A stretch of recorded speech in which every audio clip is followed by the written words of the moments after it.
I'm Sunny Satellites, and this is the beam down for January 18th, 2017. So, first of all, this is going to kind of take a bit of a different direction, I think. Mostly because I don't, really think I have the resources to consistently do this at the level of quality that I want. So I think, it's going to take a bit more of like a casual approach, especially because I kind of didn't like the vibe of the first video. And I felt like it kind of needed to be workshopped a little bit more. So I guess this is maybe more of like a supplementary podcast kind of deal now. I don't really know. I'll figure it out at some point. But I do know that I do want to talk about like recent events in a venue that's a little more accessible and a little less time costly than like the reviews or the key points videos that are going to be popping up in the future here. So in other words, for Beam Down, I think things are going to get a whole lot more chill. So these will just be like my kind of take it easy and just rap about shit videos, I guess, and not spend hours writing and editing and recording. So I guess with this out of the way, let's talk about some stuff that's happened. The first kind of really big piece of news this week was Scalebound got cancelled. If you're not familiar with Scalebound, it was Hideki Kamiya's next game. Kamiya is, in a lot of ways, the face of character action video games. He's directed projects like Bayonetta, Okami, Devil May Cry, of course, Wonderful 101, and Beautiful Joe. And it was kind of disappointing to hear about because it seemed like a lot of the first impressions for Scalebound were like really strong. There's also been a lot of speculation in regard to this situation. Some people are citing the failure of Recore as maybe like one of Microsoft's reasons for pulling the plug on the project. My guess is, based on some other knowledge, that Microsoft might be trying to like kind of inch away from the console gaming market, and they kind of figured that like games like Scalebound, which are already kind of niche, might be a little bit bigger of a loss than they would have anticipated, and maybe they looked at Recore and kind of saw it as evidence. And then I guess with like the reports that it had kind of had like a tumultuous development process, I guess Microsoft just like maybe thinks it saw the writing on the wall and decided to cancel it despite all the positive impressions around it. It's a shame too, because like I don't know if I was ever gonna be able to play Scalebound, but like it might have been like a console seller for me. Speaking of console sellers, the Switch press event happened, and it was actually pretty impressive.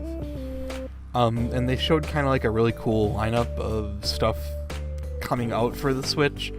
It seemed really promising. I kind of dig that like the Joy-Cons have all of this technology in them, and they're like really tiny and mobile, and it seemed cool.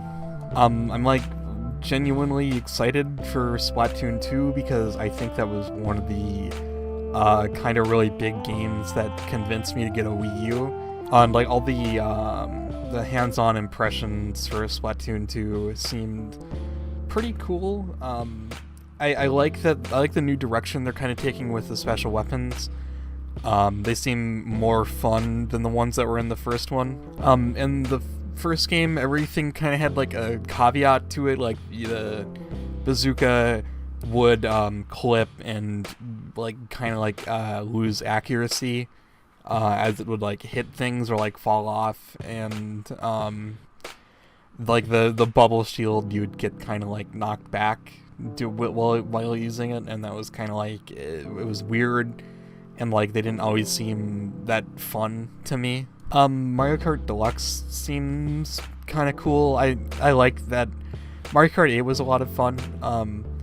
I kind of just used it as like a relaxation game, and I could use more of that, I think. And Super Mario Odyssey is cool. I'm glad that we're going back to like old 3D Mario. I kind of like that Galaxy 1 and Galaxy 2 were like like an affirmation of the 3D Mario formula and like making it work in a way that feels really good. But like by the time you get to 3D World, and even though 3D World is like a really amazing game, it felt kind of done, I guess is the best way I can put that. It felt more like it was fully explored, and even like the cat suit I don't think was a very substantial add-on to get to the game. And it seems like Nintendo kind of asked themselves, well, you know, like how do we explore the space a bit more, and returning to like the sort of open-ish levels like in Super Mario 64 and Sunshine is a pretty cool answer to that. Plus the hat gimmick of being able to like throw it and use it as like a platform, I think is like super smart for engaging players in like a 3D environment. So yeah, when I get around to getting a Switch, I think I'm definitely gonna pick that up. Also, there was like another Breath of the Wild trailer. I'm still really excited for that game. It was like, I don't even think we had seen the first trailer for it. I think when I first purchased my Wii U, I got a bit of a problem when it comes to Zelda games, and this one almost missed the boat, so I'm still grateful that it's coming out for the Wii U. And some of the technical details for it came out, there's been like some evidence that it runs a little bit better on the Switch. I'm also hearing stuff like it renders at like 900p on the Switch and then upscales to 1080 when it's docked. There's also been some weird reports about like the game running better undocked too, so that's a little worrying. And it's basically pressed to disc already, so hopefully that's not going to be like a huge issue with the game. But yeah, I think as kind of the only real big contending game for the Switch's launch library, I don't even remember what the other things are, like Bomberman and I think some other old game, I don't remember. You know, I can actually just look this up, hold on. 1-2 Switch, Skylanders, and Just Dance? Man, I think I would only play like Zelda and Bomberman, and even then I give no fucks about Bomberman. So I'd basically be waiting for like ARMS and Mario Kart and Splatoon in like the following months, and that's a little, I don't know, it's anemic. It's really, there's basically nothing there. But yeah, like that's kind of convinced me to get a Switch. I think probably like closer to Splatoon's release, I think. I mean, also, there's some other stuff about the Switch that's, like, really worrying, though. It's kind of just been, like, a downpour of, like, really bad press since the event on Friday.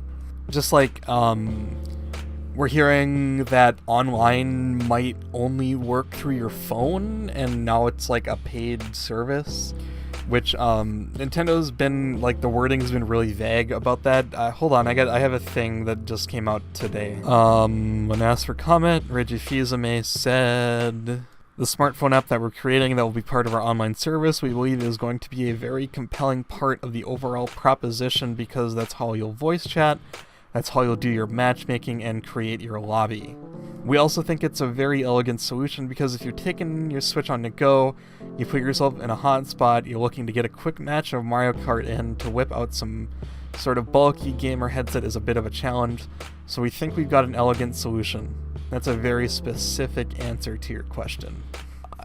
I don't agree, for one, Reggie. I think your answer raises more questions than it actually answers. Voice chat, it's silly, you know, I don't voice chat over consoles personally, but I guess some people do. The matchmaking aspect is very worrying. Create your lobby aspect is very worrying too. I do know that Hori has more of the Wii adapters in development for like the LAN adapters, so I'm assuming this is for the Switch on the go, which I could deal with, I think. The more concerning thing about the matchmaking aspect is Are Mario Kart and Splatoon not going to launch with online? Because if that's the case, then that seems kind of like they're, for lack of a better term, kind of stunting those games at launch. Like, multiplayer was kind of the big point of Splatoon, the first game on the Wii U, and why would you want to buy Mario Kart 8 just to play it by yourself or your friends if you can't, just get in like a few games online on occasion, right? So like, I'm gonna say, I'm gonna be positive. I'm thinking that this application might just be for Switch Mobile. I'm kind of hoping that's the case, because if it's not, then I think that shows that Nintendo is kind of in another ballpark when it comes to understanding tablet device usability. Also, the pricing for everything just feels totally wrong. A new set of Joy-Cons for the Switch costs $100 individually. I get that these things have a lot of tech crammed into them, but $50 a Joy-Con is absolutely insane. Not only that, they announced that the grip that comes with the Switch is not capable of charging the Joy-Cons live. So you'll have to shell out an extra $30 to get a grip that's capable of charging the Joy-Cons at the same time that you're playing the game. And that is super bad. That was the reveal where I kind of started feeling like maybe Nintendo is nickeling and diming us to death a little bit. It seems like they're really determined to sell every Switch at a profit. I guess they can't really be blamed for that based on the absolutely abysmal sales of the Wii U. But not selling the charging grip with the console seems like such a bizarre and reductive thing to do. So it sounds kind of like the only way that you're actually going to be able to charge the Joy-Cons is by attaching them directly to the Switch. So out of the box, if your Joy-Cons die and you want to keep playing, the only thing you can do is slap the Joy-Cons on the Switch and yank it out and play it in tablet mode. And not only that, but they also announced a monthly service along with the online. I'm not surprised that they announced a fee with the online service. It was kind of expected.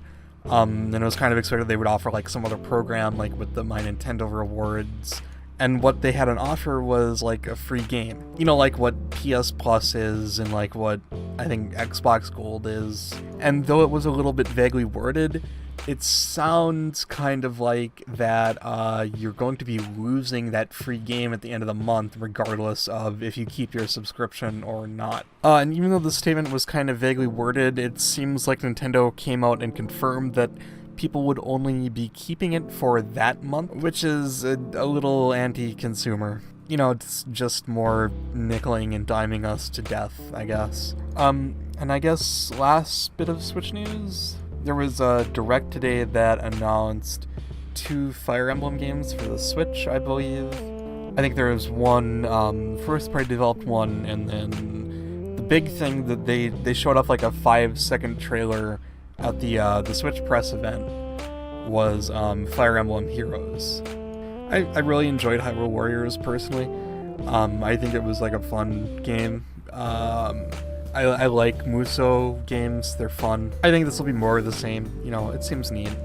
So if you weren't aware, there's been an ongoing lawsuit of ZeniMax versus Oculus, I believe. It might be Facebook, I'm not sure. I think it's Oculus. But there's been evidence circulating lately that Carmack has maybe stolen a lot of information from ZeniMax on his leave to go and head Oculus. Carmack being John Carmack of IdTech. Anyway, there might be enough evidence to stop sales of the Oculus Rift, which is, without saying enormous, it has the ability to totally undermine the platform and just make it disappear.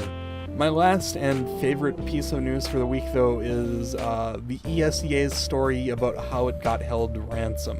The ESEA, or Esports Entertainment Association, had a hacker publish 1.5 million users' information after refusing a ransom demand. I don't know what to say about this. It's kind of a mess. It's not the first time ESEA has extremely fucked something up. The last time something like this happened, ESEA found a Bitcoin mining application inside of its first-party matchmaking application. As somebody who used to subscribe to the ESEA, my trust with them has always been kinda low, so, seeing this happen isn't a big surprise. Anyway, I think that's going to do it for this episode of Beam Down. I will see you sometime later. The Dark Souls 3 review will be happening really, really soon here, hopefully within the next couple of days. And then the next review immediately after that is going to be Gravity Rush 2.